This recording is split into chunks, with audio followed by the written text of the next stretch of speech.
En septiembre de 1936, la flota republicana controla el Mediterráneo. Indalecio Prieto, ministro de Marina y Aire del gobierno Largo Caballero, decide poner fin al dominio que los barcos enemigos mantienen en el Cantábrico. Con este fin, se concentra la mayor parte de las unidades en el puerto de Málaga en la noche del 19 de septiembre. 2 días más tarde, se hace a la mar una flota compuesta por un acorazado, el Jaime I, 2 cruceros y 6 destructores.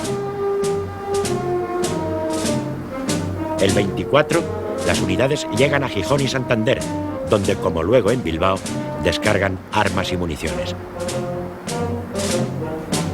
Sin embargo, la estancia de esta flota en el norte tropieza con serias dificultades, especialmente de aprovisionamiento, que se ven acrecentadas por la acción de la aviación adversaria. Pero al menos se consigue restablecer el tráfico marítimo, seriamente obstaculizado por los franquistas, y se ejerce un cierto castigo sobre las columnas que operan por la costa.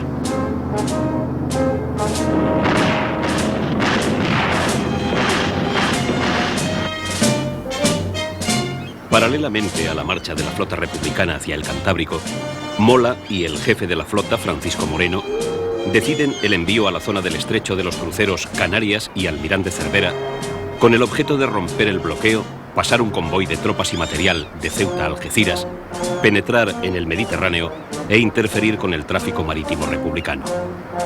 Ambos cruceros salen de la base de El Ferrol en la tarde del 27 de septiembre. En la madrugada del 29 se encuentran a la altura del Cabo Espartero. El Canarias entra en el Mediterráneo mientras el Almirante Cervera permanece en el acceso occidental del estrecho, donde avista al destructor Gravina, que se ve obligado a refugiarse en Casablanca. Por su parte, el Canarias sorprende al destructor Almirante Ferrándiz, al que consigue hundir disparando desde una distancia de 21 kilómetros.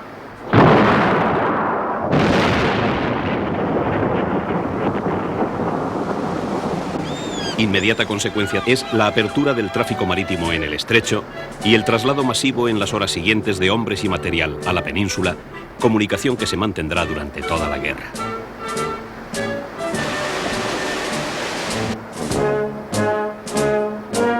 A este éxito estratégico, conseguido gracias a la acción del Canarias, hay que añadir el abandono de la iniciativa en el Mediterráneo por la flota republicana, debido al impacto que el hundimiento del Almirante Ferrándiz causa en una marinería que no anda demasiado sobrada de moral de combate.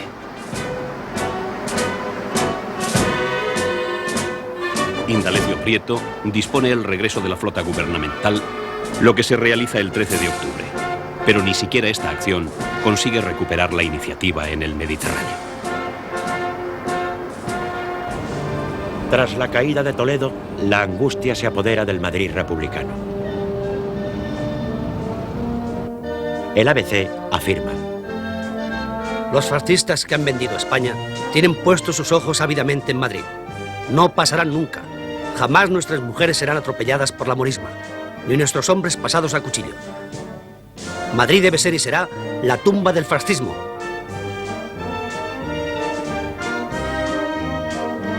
Desde mediados de septiembre, la capital se ha preparado para lo peor.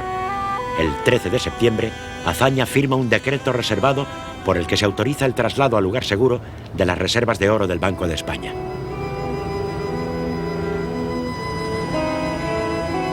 Al día siguiente, en sesión secreta, el Consejo General de la entidad debate la orden.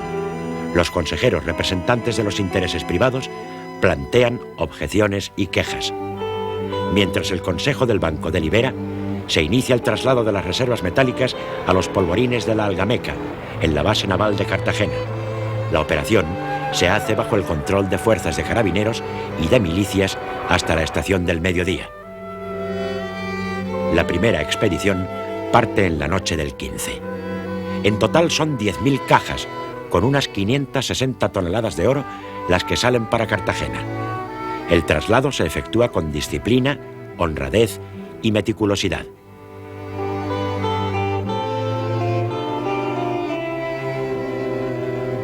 Más tarde, se envían valores y billetes en cantidades difíciles de precisar y, por supuesto, la plata depositada en el Banco de España.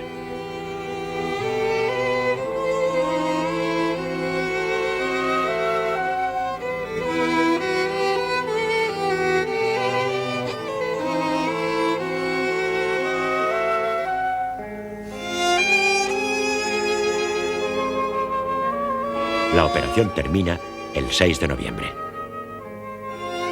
Todas estas medidas desencadenan oleadas de rumores que prenden rápidamente en una población que vive momentos difíciles. Los rebeldes tienen noticia de ello.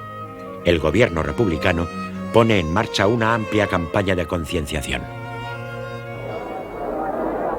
La decisión de Franco de desviarse hacia Toledo ha proporcionado un respiro a las autoridades de Madrid, lo que les permite dedicarse febrilmente a la defensa de la capital. Tarea nada sencilla.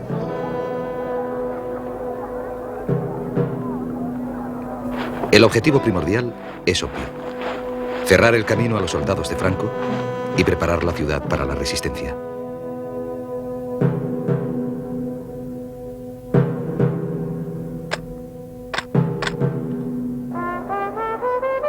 El Partido Comunista lanza la consigna: fortificar Madrid.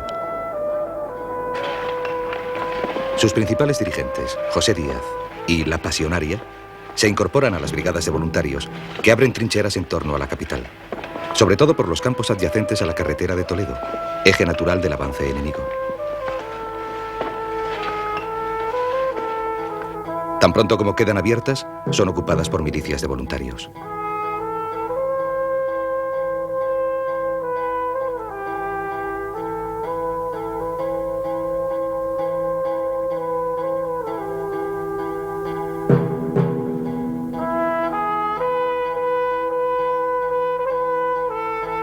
El general Asensio Torrado, que manda el dispositivo de defensa, es un militar capaz, pero no dispone ni de medios de combate ni de tropas disciplinadas para enfrentarse con posibilidades de éxito a las fuerzas del general Varela, compuestas fundamentalmente por moros y legionarios. Su fama de feroces luchadores que no dan cuartel basta muy a menudo para desmoralizar, sin entrar en combate, a los inexpertos milicianos.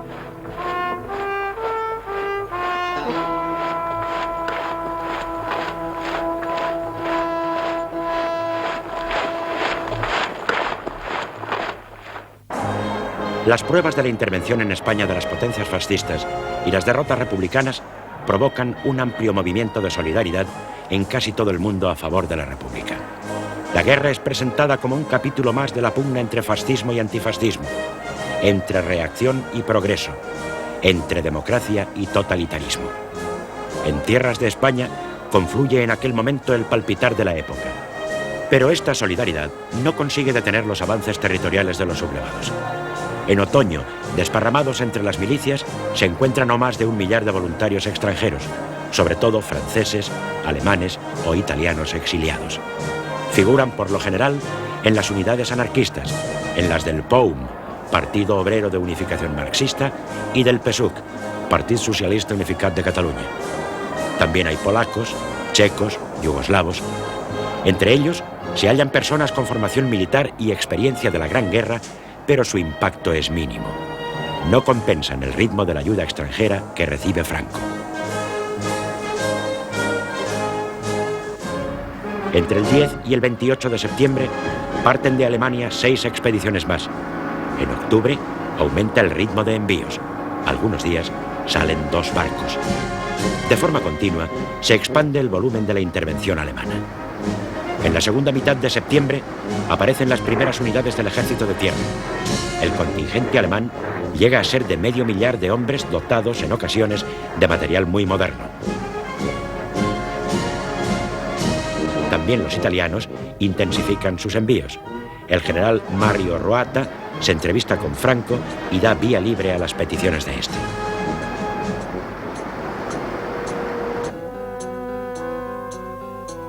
Pronto queda claro que la no intervención es una falacia.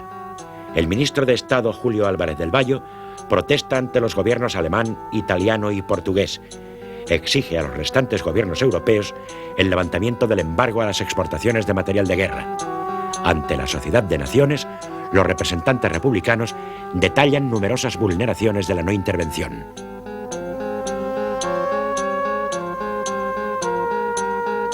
Un libro blanco posterior las documenta y amplía.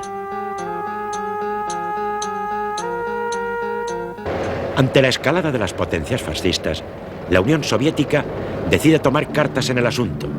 Lo hace a partir de septiembre suavemente. Algunos aviadores e ingenieros de armamento reciben autorización para viajar a España. Varios de ellos participan en combate. Las razones de Stalin no son ajenas a los intereses soviéticos en su propia seguridad y su sistema de defensa. La intervención en España puede robustecer quizá la seguridad colectiva y contener los propósitos agresivos de la Alemania nazi. La intervención se prepara cuidadosamente. La ayuda bélica inicial, según fuentes soviéticas, llega a Cartagena el 4 de octubre. Los primeros 50 tanques T-26 el 14.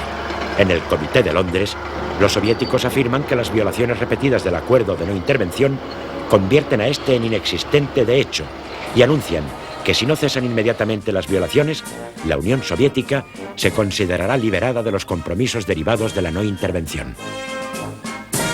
Francia e Inglaterra insisten en la conveniencia de no inmiscuirse en los asuntos españoles. Llega por entonces a Moscú el primer embajador español, doctor Marcelino Pascua. La acogida que se le dispensa es excepcional. Se le recibe entusiásticamente. Los altos dirigentes soviéticos rivalizan en invitarle. El embajador estimula la intervención siguiendo instrucciones de Largo Caballero y Álvarez del Valle.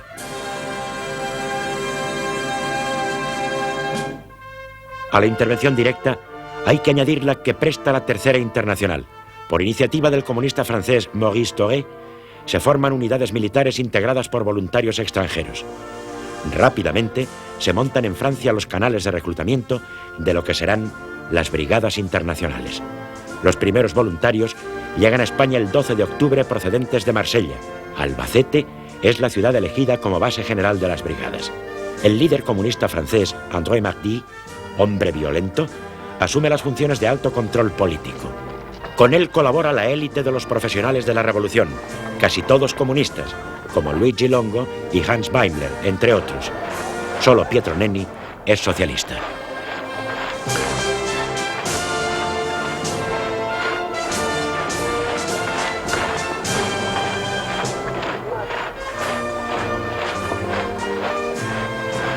Largo Caballero contempla con desconfianza la creación de las nuevas unidades, pero no tiene más remedio que aceptarlas. El 22 de octubre queda constituida la primera brigada. Antes de que termine el mes, se reúnen en Albacete unos 8.000 voluntarios procedentes de numerosos países. Entre ellos abundan los antifascistas exiliados.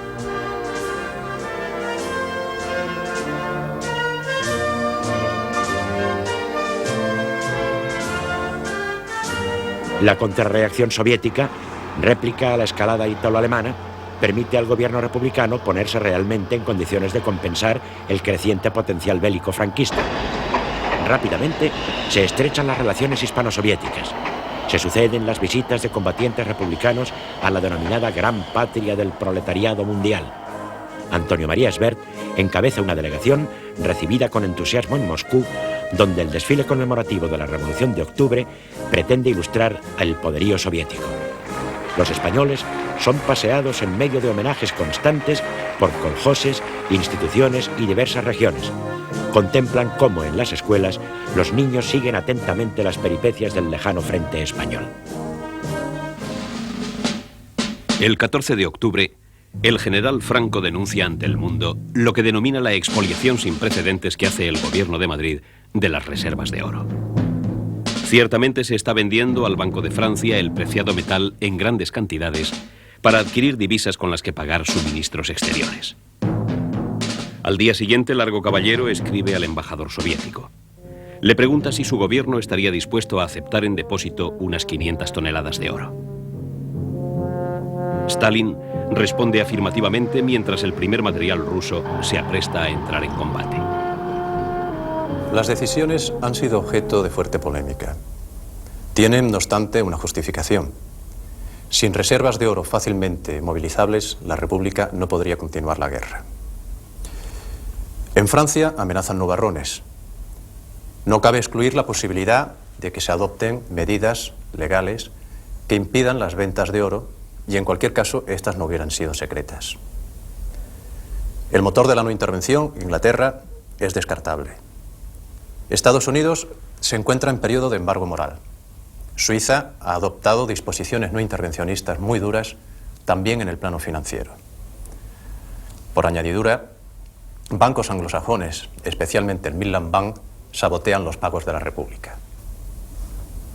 Por consiguiente, se pierden ocasiones preciosas. Por contra, la posibilidad de recurrir al aparato bancario soviético en Occidente eliminaría todas las dificultades. El 23 de octubre se inicia el traslado del oro desde el polvorín de la Algameca. Los tanquistas soviéticos, llegados una semana antes en el Komsomol, en colaboración con marineros españoles, asumen la responsabilidad. En 3 noches se transportan en camiones a 4 barcos soviéticos 7.800 cajas cargadas de talegas con monedas de oro. Presencian el embarque representantes de los 3 poderes constitucionales. Por el Ejecutivo asiste el ministro sin cartera José Giral. Por el Legislativo, el primer vicepresidente de las Cortes, Luis Fernández Clérigo, y por el Judicial, Mariano Granados. El 2 de noviembre llegan a Odesa 3 de los 4 barcos. Son descargados inmediatamente y en medio de fuertes precauciones el oro se encamina por tren a Moscú. El 4º navío tarda aún algunos días más. Ha tenido que sortear ciertas dificultades técnicas y esquivar a los buques franquistas alertados de la salida del oro. El 6 de noviembre por la noche se recibe el primer envío en Moscú. Lo presencian el comisario del Pueblo para las Finanzas, Grinko, el comisario adjunto para los negocios extranjeros, Krestininsky, y el embajador Marcelino Pascua, amén de otros funcionarios soviéticos. Muchas de las cajas se encuentran en mal estado. Pocos días más tarde llegan las restantes. El 5 de diciembre se inicia el recuento definitivo en el que participan 4 funcionarios del Banco de España. Termina en un tiempo récord el 24 de enero de 1937. El 5 de febrero se firma el acta de recepción definitiva. Son 510 toneladas, compuestas por monedas de 16 países, 64 lingotes y 4 paquetes con recortes de oro.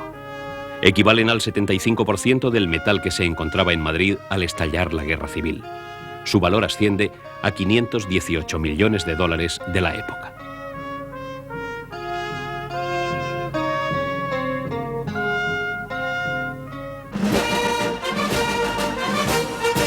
El 26 de septiembre, Largo Caballero dispone el pase a las escalas activas del ejército de los jefes, oficiales y clases de milicias que, debidamente controlados, sean acreedores de ello.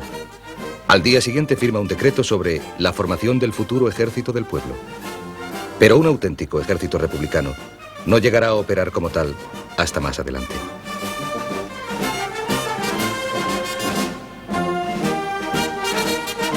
Los generales Asensio Torrado, Pozas y Miaja, así como el comandante Rojo desde el Estado Mayor, serán algunos de los hombres fundamentales con quienes va a contar Largo Caballero en el intento de organizar ese ejército popular.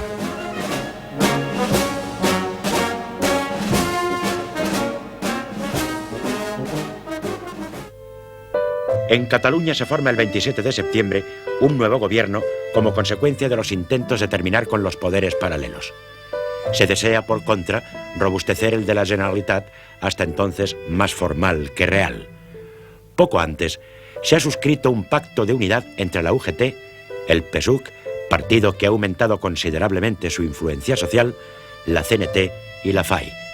Estas 2 organizaciones anarcosindicalistas han revisado ante el hecho de la guerra su tradicional postura de no participación en el poder gubernamental.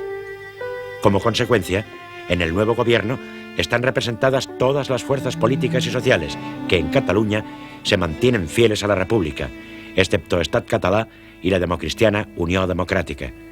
Es la primera vez que los anarcosindicalistas participan en un gobierno en el que coinciden los marxistas del PSUC y del POUM. En este gobierno, presidido por Companys y que tiene como primer consejero a Josep Tarradellas, la crucial Consejería de Defensa pasa a un independiente, el teniente coronel Felipe Díaz Sandino.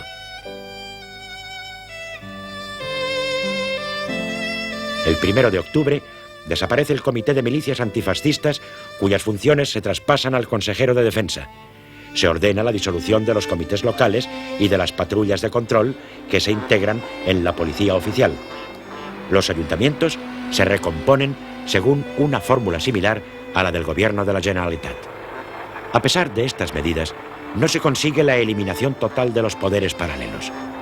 La desconfianza continuará existiendo entre las fuerzas antifascistas. Esto repercutirá muy desfavorablemente en el esfuerzo de guerra. El intento de Largo Caballero para formar un gobierno sólido y eficaz, susceptible de poder reconstruir el Estado republicano, no tendrá éxito sin la incorporación de la CNT. ¿Es esta una pretensión compleja, dado el ideario anarquista antiestatal?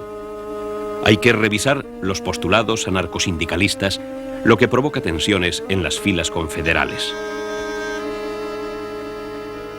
Horacio Prieto, secretario del Comité Nacional de la CNT, quiere llevar al gobierno a los dos sectores de la organización, el sindicalista puro y el anarquista. Algunos antiguos moderados, como Joan Peiró, aceptan enseguida, pero los radicales de la FAI, entre los que se encuentran Juan García Oliver y Federica Montseny, se resisten. Vencidas todas las dificultades y reticencias, queda formado el 4 de noviembre el segundo gobierno Largo Caballero. Es un gabinete de mayoría socialista en el cual se encuentran representadas todas las fuerzas del arco republicano, desde los católicos del PNV a la FAI. En él mantienen sus carteras el propio presidente en guerra, Julio Álvarez del Valle en Estado, Indalecio Prieto en Marina y Aire, Juan Negrín en Hacienda y Ángel Galarza en Gobernación. Anastasio de Gracia pasa a Trabajo. Todos son socialistas. Continúan los ministros comunistas, Jesús Hernández en Instrucción Pública y Vicente Uribe en Agricultura. Entre los anarcosindicalistas, Juan García Oliver asume la cartera de Justicia, Joan Peiró la de Industria, Juan López la de Comercio y Federica Montseny la de Sanidad. Por Izquierda Republicana entran Julio Just en Obras Públicas y Carlos Esplá en Propaganda, nuevo ministerio. Bernardo Giner de los Ríos, de Unión Republicana, permanece en Comunicaciones y se incorporan como ministros sin cartera Manuel Irujo por el PNV y Jaume Aiguadé por Esquerra Republicana de Cataluña. José Giral, ministro sin cartera, continúa en el gabinete. El 1 de octubre se reúnen las Cortes en Madrid, presididas por Diego Martínez Barrio. Largo Caballero analiza la situación y expone a la Cámara el programa de gobierno. Dirigiéndose a los parlamentarios, afirma: todos nosotros, con diferentes ideologías, al construir el gobierno, renunciamos de momento a cuanto pudiera significar principios ideológicos de tendencia de toda clase para unirnos en una sola aspiración que es común a todo el gobierno, la de vencer al fascismo en lucha contra España. Aunque la propia situación del país, dividido por la guerra, dificulta su normal funcionamiento, resulta manifiesta la voluntad de preservar las instituciones y el espíritu de la democracia parlamentaria. Tras el discurso del presidente del gobierno, se da lectura al proyecto de Estatuto de Autonomía de Euskadi y José Antonio Aguirre, muy ovacionado, explica que los nacionalistas están junto a la democracia republicana como vascos y como cristianos. Tras varias intervenciones, el proyecto se aprueba por unanimidad.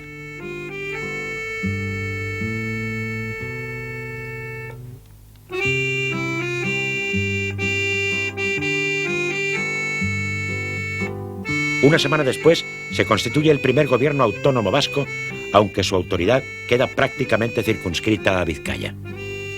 Aguirre, que cuenta entonces 32 años, es proclamado presidente y presta juramento bajo el árbol de Gernika el 7 de octubre. Jangoikuaren aurrean apalik, eusko lur gainean zutunik, asabearen gomutaz, Gernikako zuaizpian, nere agindube ondo betetxia zindagit. Es un gobierno de coalición con predominio nacionalista en el que participan socialistas, comunistas y republicanos. Entre otros propósitos del gobierno vasco, destaca la intención de garantizar la libre práctica de las diversas confesiones y asociaciones religiosas. En contraste con el resto de la España republicana, el culto puede practicarse. Para el gobierno republicano, los objetivos políticos primordiales continúan siendo la organización de un ejército eficaz y la defensa de la capital del Estado a toda costa. Aunque la República tardará 2 años en contar con un verdadero ejército, algunas medidas organizativas son puestas en práctica. El 29 de septiembre se reclutan 8.000 carabineros y en fechas sucesivas se movilizan los reemplazos de 1932, 1933, 1934 y 1935. Sin embargo, la desaparición de las cajas de reclutamiento hace ineficaces estas medidas. El 10 de octubre se crean 6 brigadas mixtas. Son unidades compuestas por un conjunto de todas las armas y un total aproximado de 3.500 hombres cada una. Su organización tropieza con graves dificultades técnicas, entre las que destaca la falta de mandos intermedios. Las brigadas, que suponen el primer paso hacia la creación de un ejército regular, se sitúan en Castilla-La Mancha, Valencia y Murcia.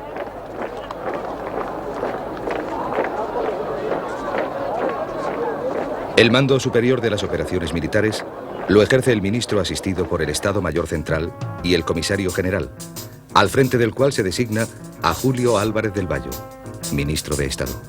El comisario general dispondrá, entre otros elementos de propaganda, de 2 diarios, La Voz del Combatiente y Vanguardia.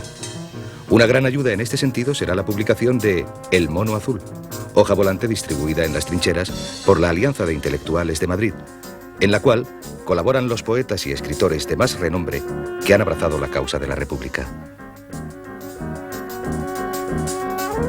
El 15 y 16 de octubre, Largo Caballero institucionaliza oficialmente a los comisarios políticos. La medida da carácter legal a una situación de hecho, surgida espontáneamente del voluntarismo de los activistas de partidos y sindicatos en el seno de las milicias. Los nuevos comisarios deberán ser guía y estímulo de los combatientes, a base, esencialmente, de su propio ejemplo personal. Tratarán de dar cohesión político-ideológica a las masas en armas, sin usurpar ni invadir las funciones del mando militar. Recordarán continuamente cuál es el contenido político-social de la lucha. La colaboración con el mando se traducirá en la necesidad de que las órdenes de este deban ser firmadas igualmente por el comisario general, los subcomisarios o los comisarios delegados, según la jerarquía militar del jefe que las dicte. Los nuevos cargos llevarán también a cabo funciones de control en operaciones superiores del ejército, los estados mayores de los generales jefes de los ejércitos de operaciones y otras entidades de carácter militar. Con los comisarios políticos, la República se dota de un instrumento potencialmente poderoso. El gobierno de Largo Caballero prosigue incansable en su labor de dotarse de fuerzas eficaces, tomando todo tipo de medidas encaminadas al mismo fin: salvar Madrid, y con la capital, la República. El 22 de octubre el general Miaja se hace cargo del mando de la División de Madrid, sustituyendo al general Pozas, que asume la jefatura de operaciones del centro. El general Asensio Torrado es nombrado subsecretario del Ministerio de la Guerra. La República ha basado su acción en líneas sucesivas de resistencia. Empieza a establecerse un plan general de fortificaciones que son precarias ante la imposibilidad material de realizarlas, dadas la carencia de medios y la velocidad de avance de las tropas del general Varela. Defienden pueblos y cruces de caminos y se escalonan en profundidad, aprovechando las diferentes carreteras que se dirigen en sentido concéntrico hacia Madrid. El trasiego de camiones puede dar la sensación de que en torno a la capital se configura una potente organización defensiva, pero no hay tal cosa. El plan es bueno, pero su realización es defectuosa e incompleta. El Gobierno de la República dicta una serie de medidas encaminadas a garantizar la seguridad personal, mantener el orden público y garantizar el ejercicio de la justicia. Se prohíben los controles espontáneos, que hasta entonces se habían venido proliferando por doquier, y el 20 de septiembre se disuelven las milicias de vigilancia y control y de retaguardia, para a continuación unificar las fuerzas policiales bajo el mando directo del ministro de la Gobernación y la Dirección General de Seguridad. Las buenas intenciones no son suficientes para evitar los desmanes de incontrolados.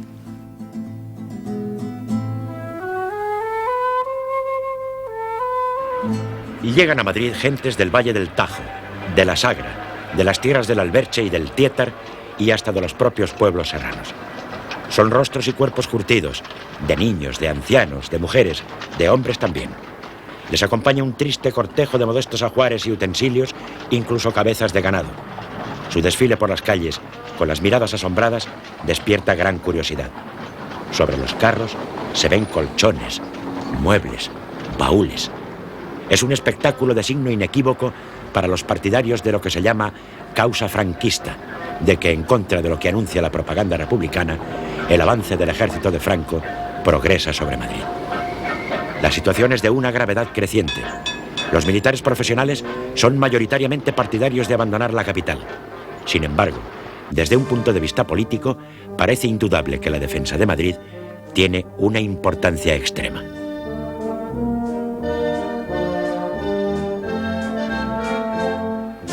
Se produce un hecho sintomático. El gobierno, a pesar de sus esfuerzos, no podrá ocultarlo. El 18 de octubre se estrena la película soviética Los marinos de Kronstadt en el Cine Capitol. Asisten Azaña y el gabinete en pleno, así como el embajador Rosenberg. La Orquesta Sinfónica Madrileña toca el himno de Riego y a continuación interpreta Els Segadors y Guernica Coarbola. Muchas escenas del film provocan el entusiasmo del público, especialmente la heroica defensa de la antigua San Petersburgo, hoy Leningrado.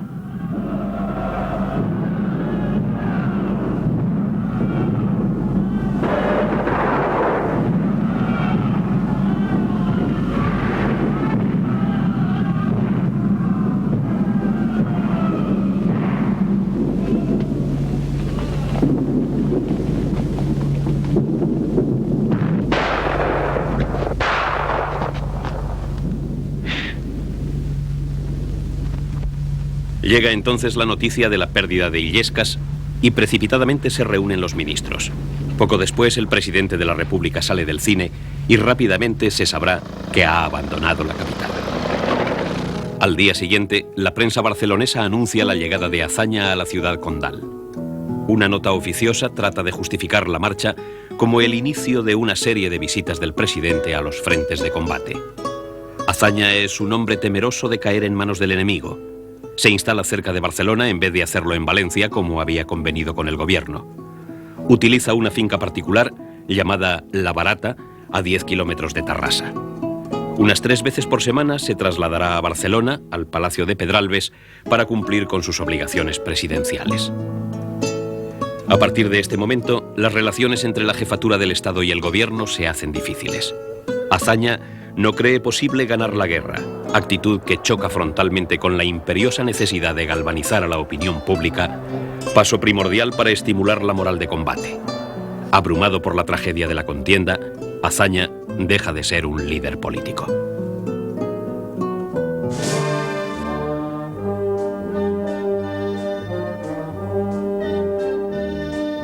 La voluntad de resistencia se moviliza. Se lanza la consigna de Salvad Madrid. En el esfuerzo destaca la incansable actividad del Partido Comunista. Se intensifican los mítines y la propaganda en fábricas y talleres.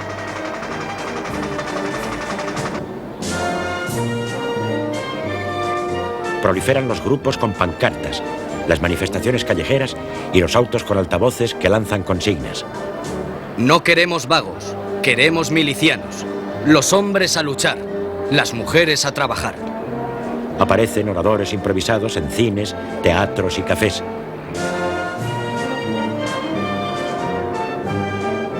Las paredes de Madrid se cubren de carteles que llaman a la defensa heroica de la capital, primer paso hacia la derrota del fascismo.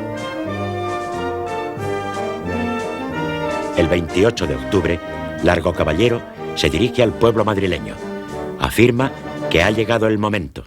No solo de hacer frente al enemigo, sino de arrojarle de una vez para siempre de sus posiciones y de liberar Madrid de la garra fascista.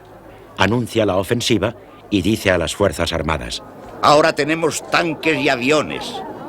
Adelante, camaradas del frente, hijos heroicos del pueblo trabajador. La victoria es nuestra. Inmediatamente, se lanza un contraataque sobre Seseña con el fin de reconquistar Illescas. Intervienen por primera vez los carros soviéticos T-26 que rompen las líneas adversarias el 29 de octubre. Pero la infantería, que desconoce las técnicas de cooperación con blindados, no lo sigue adecuadamente y la operación fracasa. Berlín ha decidido impulsar la escalada. Chiano se entrevista con Hitler el 24 de octubre y comprueba el espíritu intervencionista del Führer. Paralelamente, los alemanes reciben nuevas pruebas de la injerencia soviética. Bombarderos no vistos hasta entonces atacan sin escolta de caza los aeródromos de Sevilla, Mérida, Cáceres y Salamanca. Con su entrada en combate se inicia una nueva fase de la guerra en el aire. Seguidamente, los bombarderos soviéticos Katyuska SB-2 continúan sus ataques sistemáticos. Son aparatos superiores a los alemanes e italianos que temen perder el dominio del aire. La contienda entra en una etapa peligrosa para los franquistas. El 30 de octubre, el almirante Canaris lleva un mensaje de Hitler a Franco. En él, anuncia el envío de un cuerpo aéreo que actuará sometido a ciertas condiciones. Entre ellas, figura la necesidad de que todas las unidades alemanas se pongan bajo un mando único que asesorará a Franco en cuanto a su utilización. Surge así la famosa Legión Cóndor. Las 4 columnas que avanzan sobre Madrid van organizando cada vez más el cerco. En torno a la capital se forma una especie de semicírculo de hierro. Franco se sirve de 3 nuevas columnas compuestas básicamente por marroquíes y legionarios en el intento de ocupar Madrid. Tras el forzado paréntesis de Toledo y Salamanca, ya en posesión de todos los resortes del poder, el nuevo generalísimo se dispone a conquistar la capital a todo trance. Las disciplinadas fuerzas de Franco, que cuentan con elementos blindados alemanes, se imponen implacablemente a los desorganizados milicianos, a pesar de la resistencia, en ocasiones heroica, que estos oponen. La ocupación por el ejército atacante de la línea jalonada por los pueblos de Brunete, Villaviciosa de Odón, Móstoles, Fuenlabrada y Pinto tiene lugar entre los días 30 de octubre y 2 de noviembre.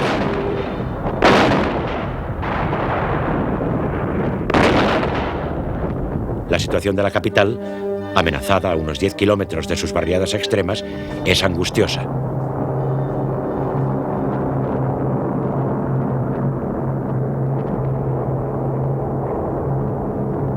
El 4 de noviembre caen en poder de las columnas de Varela los pueblos de Alcorcón, Leganés y Getafe. El 6, Campamento y Carabanchel Alto. El 7, Villaverde.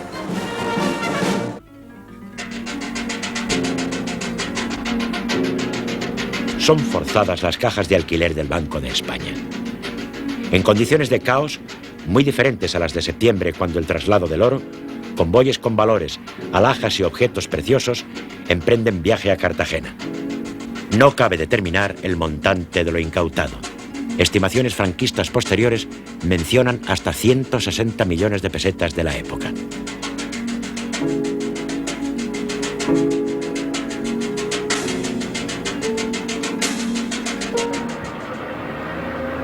La población abandona los arrabales del Gran Madrid hacia zonas más seguras. Los tranvías cargados con todo tipo de equipajes dan un tono dramático a la huida de los habitantes del extrarradio.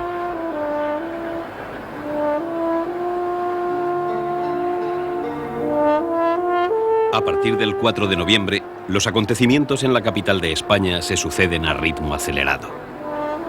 El segundo gobierno Largo Caballero exige que todos asuman sus responsabilidades y en una nota oficial afirma: el gobierno quiere deciros la verdad y prepararos a la gran prueba que con gesto decidido y heroico ha de dar España.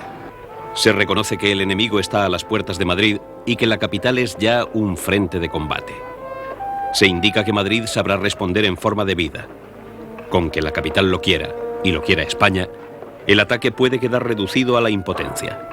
La nota termina así: españoles, defended la revolución y la república que en estos momentos se defienden en Madrid. Todos movilizados para la victoria.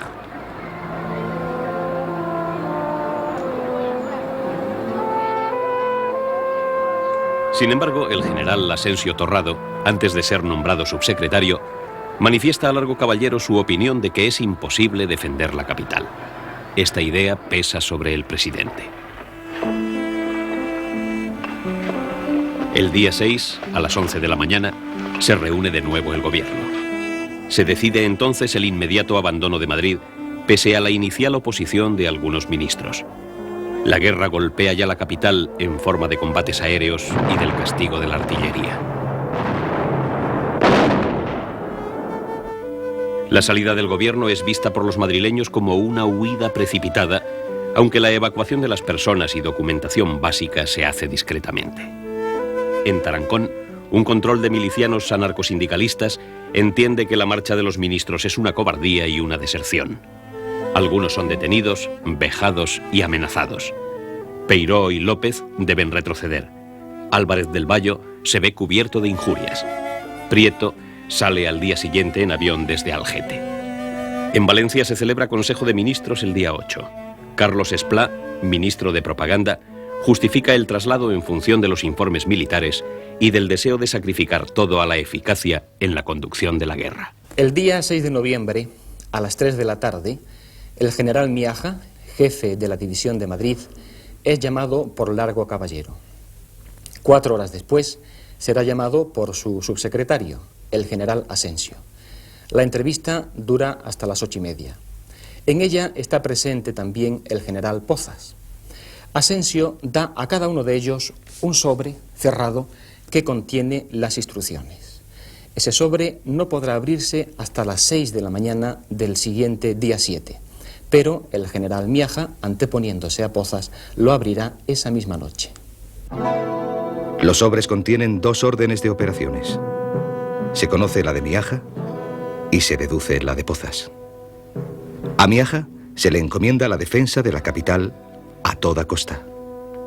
Para auxiliarle se constituía una junta de defensa, bajo su presidencia, formada por representantes de todas las fuerzas políticas integradas en el gobierno. Igualmente, dispondría de un Estado Mayor propio. Miaja queda investido de las facultades delegadas del gobierno. En caso de extrema necesidad, debería salvar todo lo posible retirándose hacia Cuenca para fijar una línea defensiva en el lugar que señalase Pozas. Para que Miaja pueda cumplir su dificilísima misión, se ponen en sus manos varios instrumentos militares y civiles. El Estado Mayor de la Defensa, la Comandancia Militar de Madrid y la Junta de Defensa de la capital. Nada más abrir el sobre, Miaja se instala en el despacho del ministro y se dispone a montar su Estado Mayor con el apoyo del comandante Vicente Rojo, designado exprofeso para tal puesto por el propio Largo Caballero. En la mañana del día 7, Miaja da una orden general en la que hace saber su encargo de defender la capital a toda costa. Llama al entusiasmo y a la abnegación de la población. La consigna que se da a los combatientes es resistir sin ceder un palmo más de terreno. El nacimiento de la Junta tiene lugar en la madrugada del 6 al 7 de noviembre. Miaja se pone en contacto con la oficina del Comisariado de Guerra, situada en el Ministerio, y a través de ella y de los representantes de las organizaciones políticas y sindicales ajustan los nombres de los miembros de la nueva institución. La Junta celebra su primera reunión a las 8 de la tarde del 7 de noviembre. La componen, además del presidente, un secretario y 8 delegaciones o consejerías.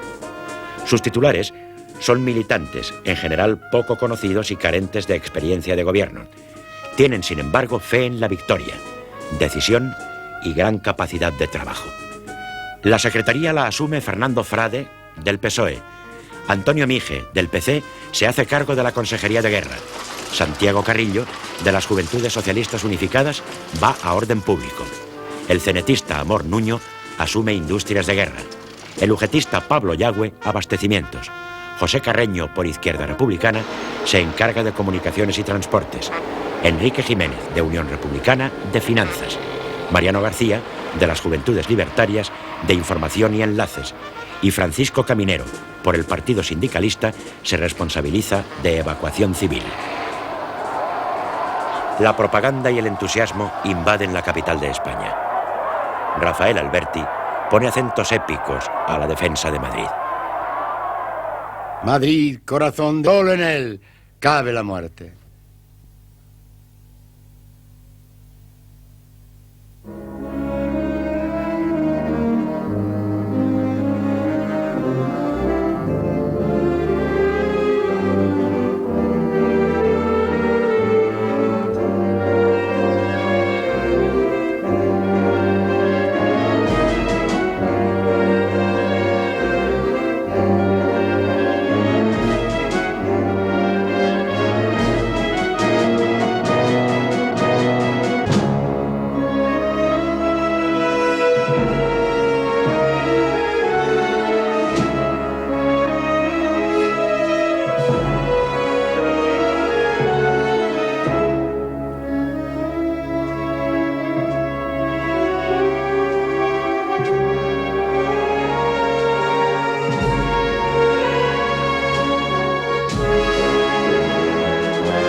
Madrid se convierte en el centro de atención nacional e internacional, tanto para los partidarios de un bando como para los del contrario.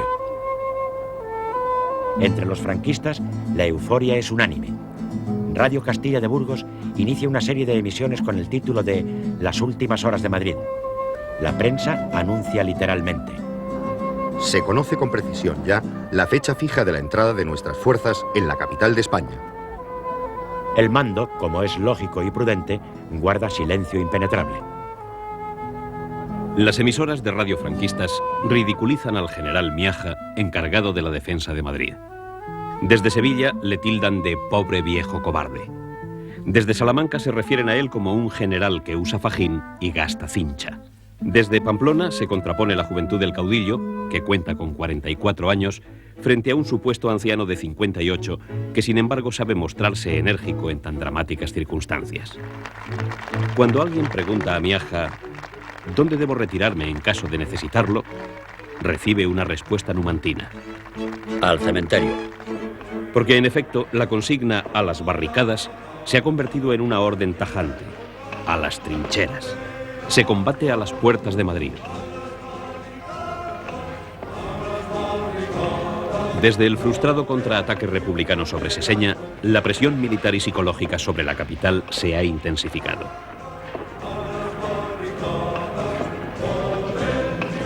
Madrid es bombardeado el 30 de octubre como no lo había sido anteriormente.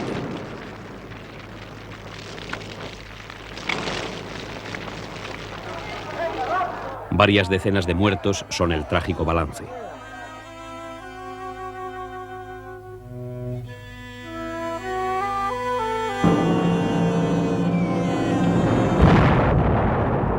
Al día siguiente se produce un ataque aéreo aún más violento que causa centenares de bajas entre muertos y heridos.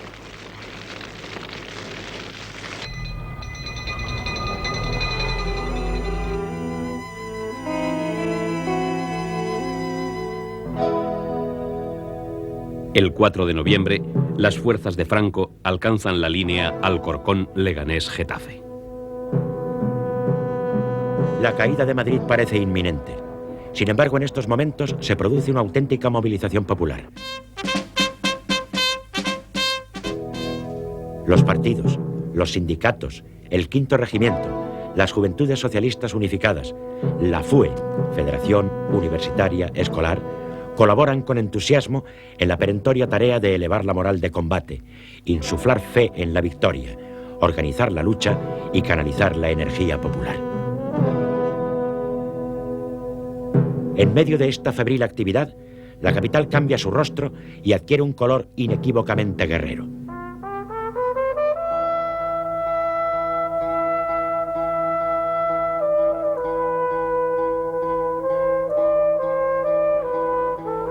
Las calles se llenan de masas de refugiados, no ya de los pueblos vecinos, sino de los mismísimos arrabales.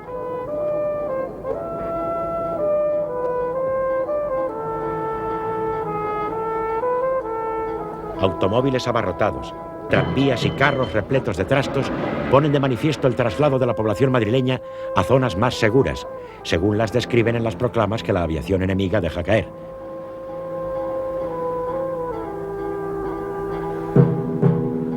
Una de ellas, del 6 de noviembre, firmada por Franco, recomienda la zona comprendida entre la calle de Diego de León, el Paseo de la Castellana y el Paseo de Ronda, es decir, la parte más burguesa y de clase media de la ciudad. Afirma que es un sector seguro y conmina: milicianos y obreros de Madrid, arrojad las armas, libraos de vuestros canallescos dirigentes que siempre os engañaron y ahora os abandonan. Sabemos quiénes son los culpables y solamente sobre ellos caerá el peso de la ley. Un solo grito ha de unirnos: ¡viva España! Atención, madrileños. Llegadas las fuerzas nacionales a las puertas del corazón de Madrid y rebasados los extremos del sur del Manzanares, al persistir la resistencia, se convierte toda la población en un objetivo militar y campo de batalla. Las proclamas de Franco dan aliento a las amplias capas conservadoras de la capital. Muchos de sus miembros, desde las embajadas extranjeras en que están refugiados, aguardan ansiosamente el momento de la liberación que ya no consideran lejano. En un ambiente bélico y proletario, la burguesía antirrepublicana procura, sin embargo, destacar lo menos posible en un Madrid en el que las corbatas y sombreros han desaparecido. Se imponen la indumentaria obrera y la estética de la revolución.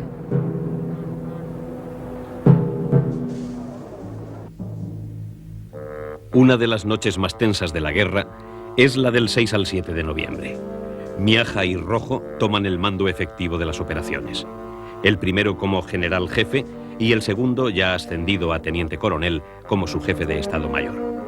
Rojo hace una evaluación muy cruda de la situación militar.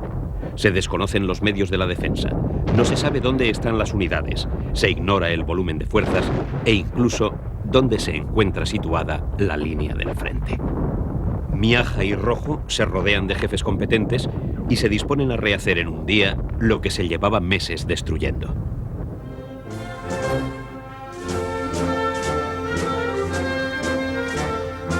Mola había proyectado un ataque simultáneo sobre Madrid a cargo de sus fuerzas situadas en la sierra y las columnas marroquíes que amenazan la capital por el suroeste.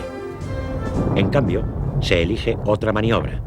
Las tropas de Mola quedarán inmóviles y solo los soldados de Franco intentarán tomar la ciudad. El terreno de los combates que se avecinan es irregular. Los bosques, hotelitos de verano y edificaciones suburbiales facilitan la defensa. El mismo Manzanares es un pequeño río, pero está canalizado, y cruzarlo puede ser difícil sin contar con puentes de campaña. Las columnas marroquíes no los tienen y planean entrar en Madrid a través de los puentes de las carreteras y del ferrocarril. Los republicanos no los vuelan de momento y prefieren defenderlos. El Estado Mayor de Franco elabora un plan de batalla con dos acciones. Un ataque secundario tratará de fijar a los republicanos en los puentes del sur, mientras el grueso de las fuerzas avanzaría por la Casa de Campo para penetrar en Madrid por el oeste. Barroso, jefe del Estado Mayor de Franco, le expone sus reparos respecto al ataque planeado. No se puede hacer, no tenemos fuerzas. Es una empresa desesperada. Franco le responde: dejemos que Varela lo intente. Siempre ha tenido suerte. La conquista de Madrid es psicológicamente muy importante. Varela se dispone a actuar. Su vanguardia la manda Yagüe, cuya infantería la forman legionarios y moros. En el último escalón se articula una reserva de falangistas, requetés y voluntarios. Además de la caballería que manda Monasterio, los atacantes pueden maniobrar en profundidad con 3 compañías de carros alemanes e italianos. Es un conjunto de fuerzas bien estructurado, aunque no muy numeroso. Ronda los 30.000 hombres y su artillería es insuficiente para una empresa de envergadura. La orden de operaciones, firmada el día 6, dispone la penetración en Madrid por sus comunicaciones naturales para llegar a la total ocupación de la ciudad.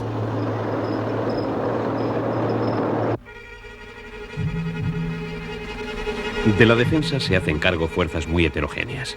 Se denominan columnas, batallones o compañías, pero no constituyen sino una complicada amalgama de soldados y reservistas sin foguear, guardias y milicianos. Sus efectivos son de difícil o imposible evaluación. Oscilan de un día para otro y muchos de los hombres no tienen armas.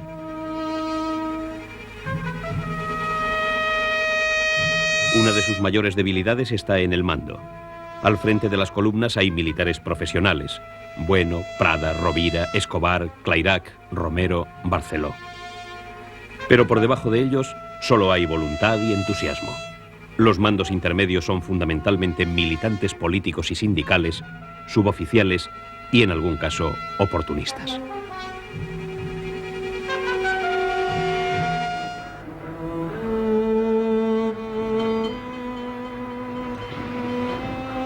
Va a comenzar una de las batallas más importantes y significativas de la Guerra Civil Española.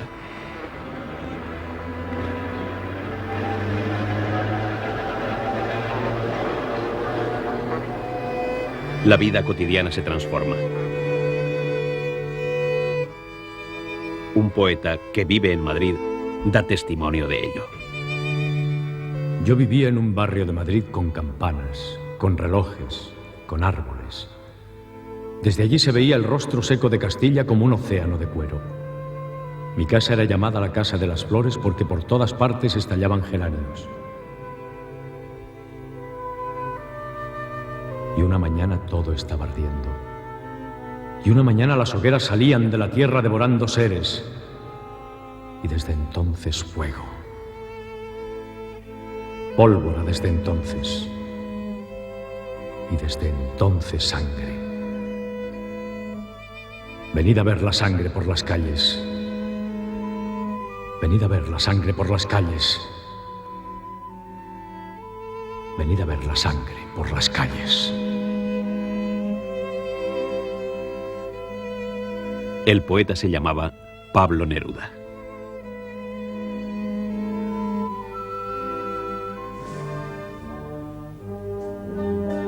El 7 de noviembre amanece muy frío. Va a ser un día crucial.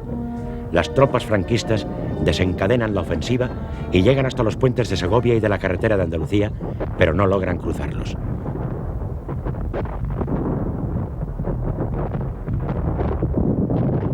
Los republicanos se defienden casa por casa.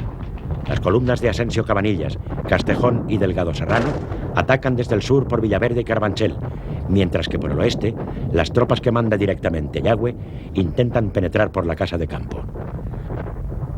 Las fuerzas de José María Galán desencadenan, sin embargo, un ataque apoyado por carros desde la base vecina de Húmera Pozuelo, que pronto se generaliza a toda la zona al oeste de la tapia de la Casa de Campo hasta el Ventorro del Cano. La intensidad es tal que frustra la acometida de las tropas de Yagüe. Madrid está en línea de combate. Ha salido de su estupor. La fecha del 7 de noviembre queda inmortalizada en los versos de Antonio Machado. Madrid. Madrid.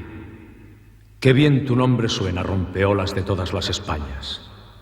La tierra se desgarra, el cielo truena, tú sonríes con plomo en las entrañas.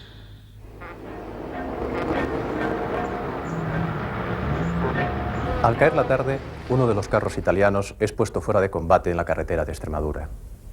Mueren todos sus ocupantes. En el uniforme del comandante se encuentra la Orden General de Operaciones para el día D. Se trata de un valioso documento que permite conocer los planes del ejército atacante. Inmediatamente se le da traslado al Ministerio de la Guerra, cuartel general de Miaja, donde se comprueba que la idea táctica de los asaltantes estriba en fijar a los republicanos en el frente comprendido entre el puente de Segovia y la carretera de Andalucía, desplazando la maniobra hacia el noroeste para ocupar el sector entre la ciudad universitaria y la Plaza de España. Miaja y Rojo adoptan contramedidas. Refuerzan la Casa de Campo, sector a través del cual el enemigo piensa efectuar su penetración, y dan órdenes estrictas a sus oficiales para que nadie retroceda, so pena de degradación o fusilamiento. Según recuerda el director de El Socialista, Julián Zugazagoitia, al ganar sus puestos de mando los oficiales se dirigen a los soldados en los siguientes términos. Me he comprometido con la vida a que no deserte nadie. He respondido por vosotros. La batalla va a ser dura. Y no podemos retroceder. Eso quiere decir que no lo vamos a contar. Si creéis que me he comprometido demasiado, decidlo. Os vais a vuestras casas y después que se haya ido el último, me pegaré un tiro.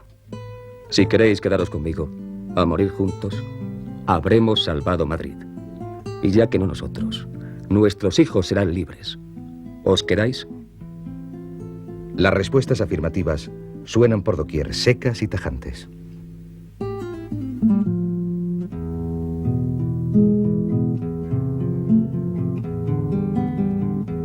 Tras el intenso trabajo durante toda la noche de Miaja, Rojo y sus oficiales, a las 6 de la mañana del 8 de noviembre, todas las fuerzas están alerta. Poco después, comienza el ataque de los regulares y la Legión. La Casa de Campo cruje. Son horas y horas de fuego cerrado de fusil y ametralladora. La columna Delgado Serrano abre un boquete y ocupa el Cerro de Garavitas, observatorio de gran importancia para la artillería que dispara sobre la capital.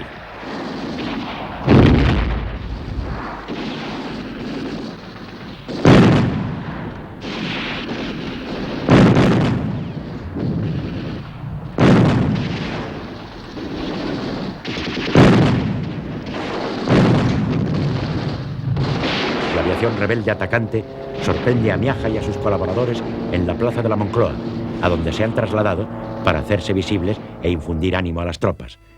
Las bombas producen numerosas víctimas.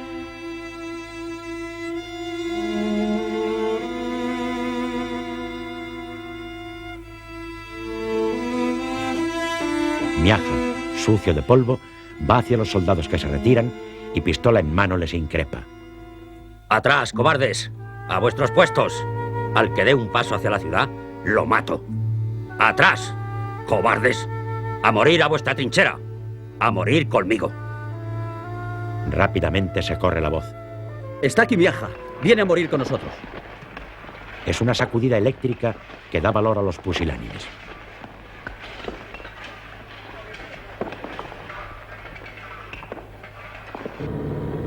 Los camiones cargados de nuevos combatientes van bulevares abajo hacia la línea de fuego. Son refuerzos. Viejos y jóvenes enronquecen gritando: ¡no pasarán! Barberos, dependientes, carpinteros, metalúrgicos, panaderos, hombres de todos los oficios parten sin vacilación de sus casas dispuestos al combate, prestos a luchar y a morir. Las fuerzas de Pelayo Clairac y José María Enciso conservan el lado de la casa de campo, apoyados por las de Antonio Escobar desde la carretera de Extremadura y por las de Galán, que contraataca desde Úmera. Las columnas de Barrón y Tella se estrellan ante los puentes de Segovia y Toledo y en el barrio de Usera, defendidos por Escobar, Rovira, Mena y Prada. Lister avanza sobre Villaverde y lo recupera.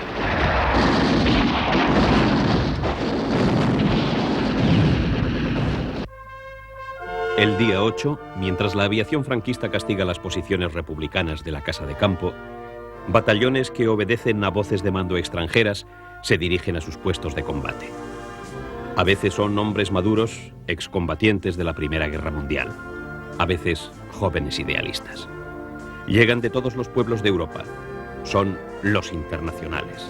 Franceses, ingleses, alemanes, belgas, austriacos, checos, polacos.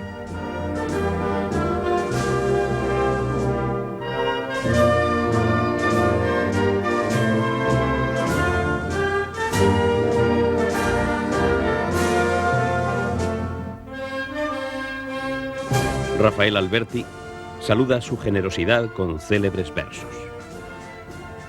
Venís desde muy lejos, mas esta lejanía que es para vuestra sangre que canta sin fronteras.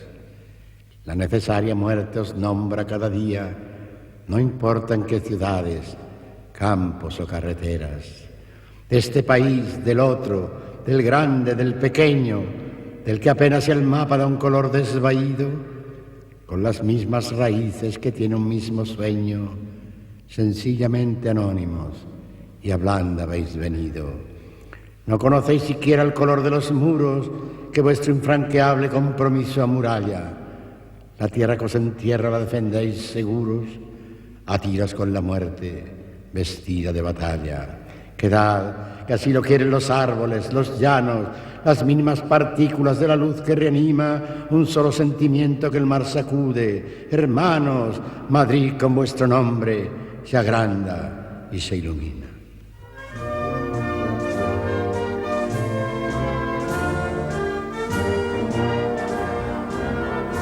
La noticia de la llegada de los primeros internacionales corre como la pólvora por la ciudad asediada y salta de trinchera en trinchera. Las viejas canciones revolucionarias europeas y la marcialidad de los refuerzos galvaniza el espíritu de resistencia de los combatientes. Al día siguiente entra en fuego la que se denominó la 11 Brigada Internacional, al mando de Kleber, seudónimo del general Lázaro Stern, cuando las tropas de Varela han llegado a pisar algunas calles madrileñas y penetran en el hospital clínico. Los impactos de su artillería alcanzan hasta la plaza de Castelar. La Cibeles es protegida por sacos terreros. Los madrileños la llamaron cariñosamente la linda tapada. Franco ha perdido la gran ocasión. Junto con los internacionales han llegado refuerzos republicanos y 2 columnas catalanas.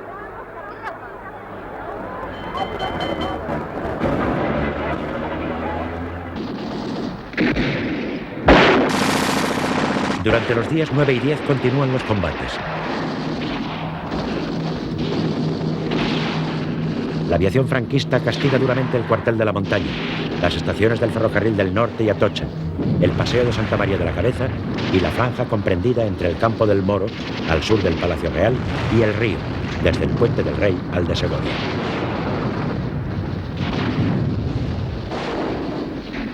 Se persiste en el intento de ocupar totalmente la casa de campo. La lucha es encarnizada y llega en numerosas ocasiones al cuerpo a cuerpo.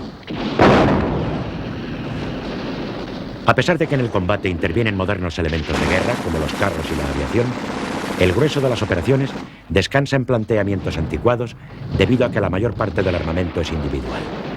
El terreno se conquista a tiros de fusil, carreras a la descubierta y, en último término, con granadas de mano y ataques con la bayoneta calada.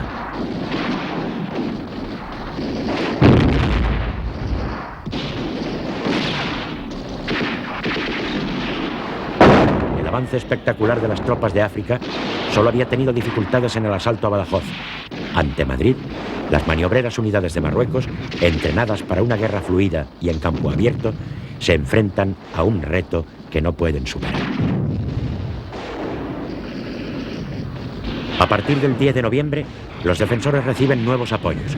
La entrada en liza de los aviones soviéticos montados en Cartagena inclina momentáneamente a su favor la balanza aérea y, sobre todo, crea un nuevo clima y una moral de victoria entre los combatientes y su retaguardia que se confunden en una voluntad común de resistir a toda costa.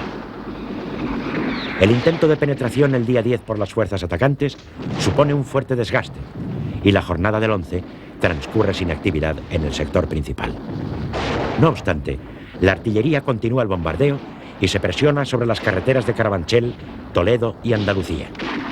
El 12 prosiguen los combates y el 13 alcanzan una gran virulencia en torno al Puente Nuevo, donde el comandante Carlos Romero consigue rechazar a las fuerzas de Ayagüe, que se estrellan una y otra vez en enconados ataques. A las 12:45 comunica como jefe del subsector del Puente de los Franceses que sus hombres tienen un gran espíritu y mucho entusiasmo. No necesitan refuerzos.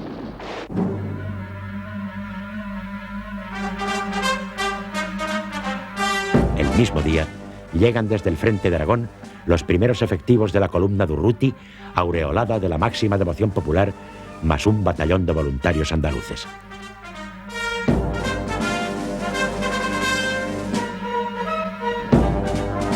El 15 de noviembre, Varela ordena a sus tropas avanzar sobre la ciudad universitaria y la plaza de la Moncloa.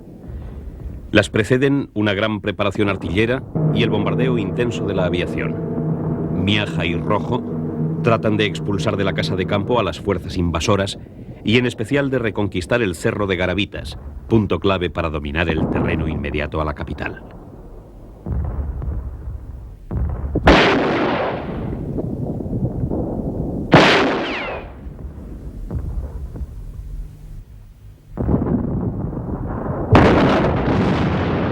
El mismo día, aviones alemanes atacan el Hospital de Cuatro Caminos, a pesar de que, como los demás de Madrid, tiene pintada en el techo una enorme cruz roja.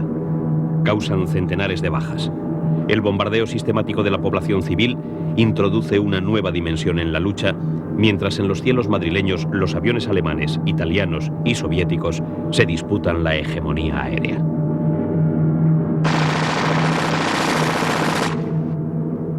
El teniente coronel Asensio Cabanillas insiste repetidamente en sus ataques al puente de los franceses, que rechazan una y otra vez los defensores dirigidos por el comandante Romero. Hacia el mediodía, la situación se agrava. Se cursan órdenes de volar el moderno puente que une las dos carreteras paralelas al río Manzanares y que por eso se llama Puente Nuevo o de Castilla, para diferenciarlo del puente de los franceses, por donde pasa la línea del ferrocarril Madrid-Irún.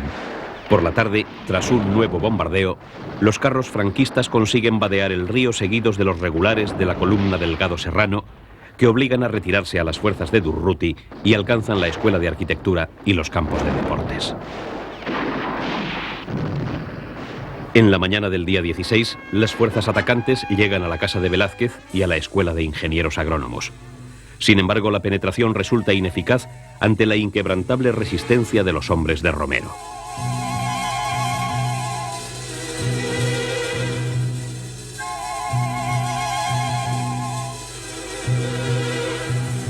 Madrid sufre un espectacular bombardeo nocturno inmortalizado por Malraux en su novela L'Espoir.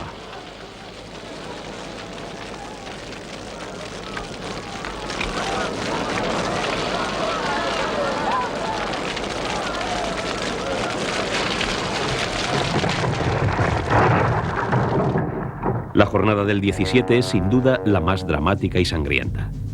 En el hospital clínico se combate piso a piso y se llega al cuerpo a cuerpo. Desde el Parque del Oeste salen constantemente combatientes que tratan de conquistar terreno o de recuperar el perdido. Vuelven a sus bases de partida tras dejar los prados y veredas sembrados de cadáveres. Madrid es duramente bombardeado y con especial intensidad entre las 8 y las 9:30 de la tarde del 17 de noviembre. Los proyectiles caen sobre la Gran Vía, la calle de San Bernardo, el barrio de Argüelles, la Puerta del Sol, la Plaza del Carmen y la zona de la Corredera.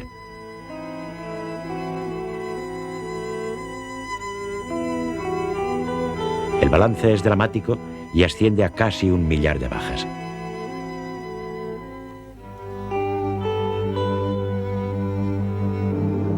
El día 18 prosigue la feroz disputa por el hospital clínico, donde se producen voladuras dentro del propio edificio.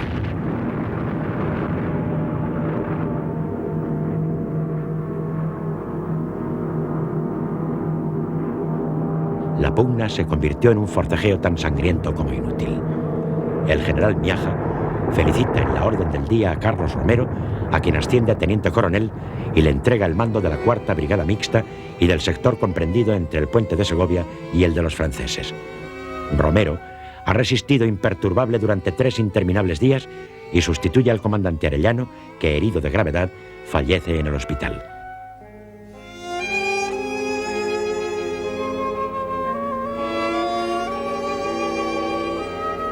Entre las fuerzas atacantes resultan heridos el teniente coronel Delgado Serrano y el comandante Mirzian Belkacem.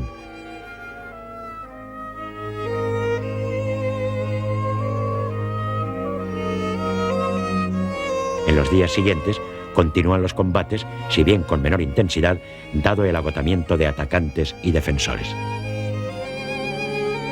A principios de noviembre, el almirante Canaris ha trasladado a Franco, junto con el ofrecimiento de la Legión Cóndor, el deseo de Berlín de que Madrid sea tomado con la máxima rapidez.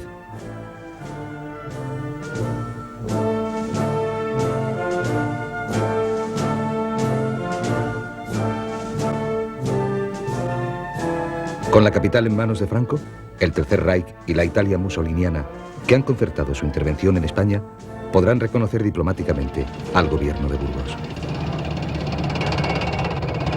El 7 de noviembre parten desde el puerto báltico de Stettin 700 hombres y un centenar de vehículos. Es la expedición que empieza a transportar los efectivos de la Legión Cóndor bajo el mando del general Hugo Sperle, que se encuentra ya en Sevilla.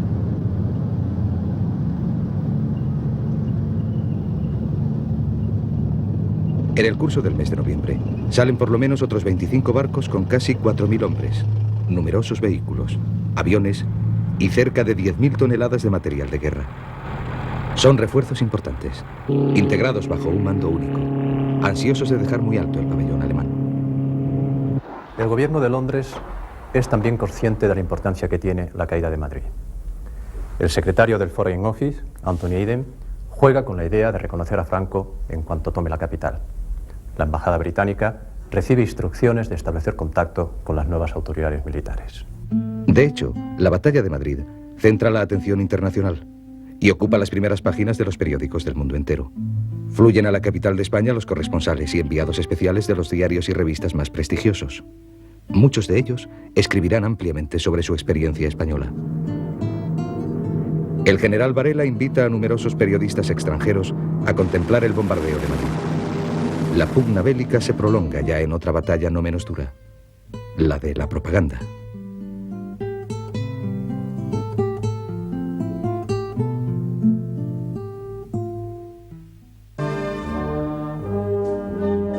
El 8 de noviembre, los gobiernos de Guatemala y El Salvador reconocen oficialmente a Franco, sin aguardar a la que ya consideran inminente caída de la capital. Pero la batalla se encona en la tenaz resistencia republicana. Es inútil que alemanes e italianos presionen a Franco. Madrid combate hasta la extenuación. Roma y Berlín ven su prestigio comprometido y deciden subir la apuesta. El 18 de noviembre reconocen a Franco, aunque este no vea segura su victoria. La decisión de Roma y Berlín enrarece el clima internacional que rodea la guerra civil, en el cual han incidido duramente las noticias de las matanzas y horrores que ocurren en ambas zonas. En plena batalla de la capital se recrudece la persecución del enemigo interior. En las checas o cárceles políticas, en manos de grupos que no controla el gobierno, la represión se sistematiza.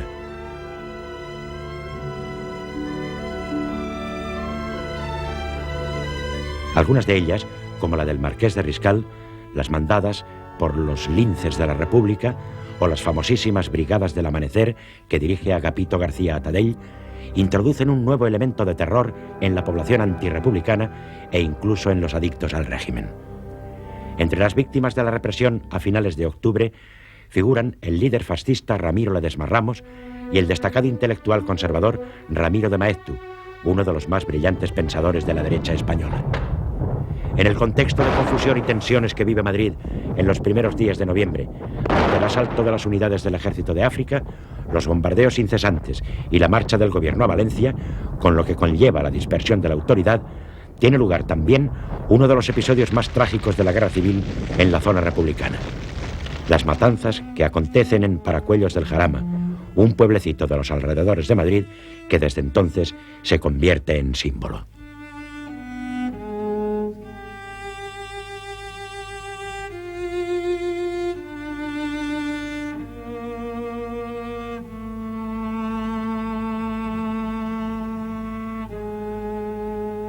En las 4 grandes cárceles de Madrid, La Modelo, Porlier, San Antón y Ventas, se encuentran miles de detenidos, entre ellos muchos militares, religiosos y significados miembros de organizaciones derechistas. Ante la amenaza que pende sobre la capital, se plantea la necesidad de evacuar a gran parte de estos presos políticos que engrosarían los cuadros del enemigo si llega a tomar Madrid. Manuel Muñoz Martínez, director general de Seguridad, ordena, antes de abandonar la capital, que se prepare el traslado de los detenidos.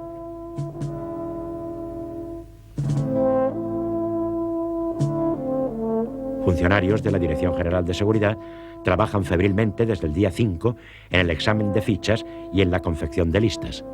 Esta actividad prosigue con Vicente Girauta Linares, subdirector general de Seguridad. En la recién establecida Junta de Defensa de Madrid, la Consejería de Orden Público es asumida por el secretario general de las Juventudes Socialistas Unificadas y nuevo miembro del Partido Comunista, Santiago Carrillo Solares. En la confusión de poder que momentáneamente se crea, la evacuación adopta un derrotero en principio no previsto. Se ha pensado hacerla hacia Valencia, al penal de San Miguel de los Reyes, pero sobre la marcha se decide asesinar a los presos más significados. Una primera saca tiene lugar el 7 de noviembre. Se informa a los detenidos de su inminente traslado a Valencia. El convoy parte hacia Alcalá de Henares, pero al llegar al cruce de la carretera de Barajas, se desvía hacia el vecino pueblo de Paracuellos, donde se inician las masacres.